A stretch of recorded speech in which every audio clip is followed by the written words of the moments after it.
과거엔 지금과는 전혀 다른 삶을 살았다는 갑부. 제가 법대에 진학을 해서 법조인이 되기를 굉장히 정말 간절히 바라셨어요. 그래서 대학 입학할 때 저희 아버님 뜻에 따라서 법대를 진학을 하게 됐죠. 그리고 이제 그 이후에 사시 준비도 잠깐 했었고요. 늘 최상위권 성적을 놓치지 않았던 종혁 씨에게 아버지가 거는 기대는 컸습니다.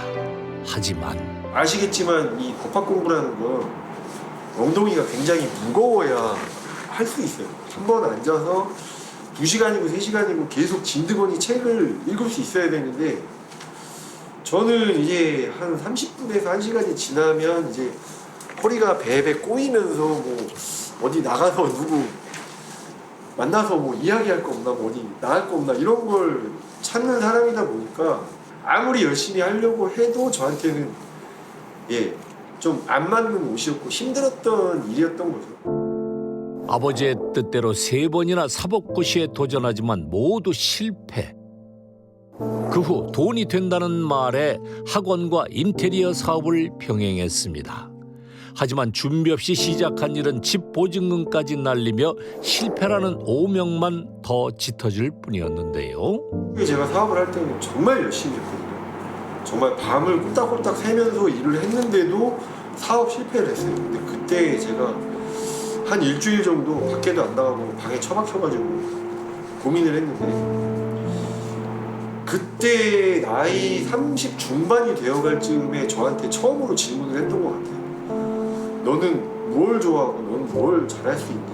근데 저는 돌아다니는 걸 좋아하고 자동차를 좋아하고 사람들과 이야기하는 걸 좋아하거든요. 자동차 영업사원으로 돈은 벌었지만 치열해지는 경쟁에 지친 그는 진짜 자신에게 맞는 장작일을 찾게 됐답니다.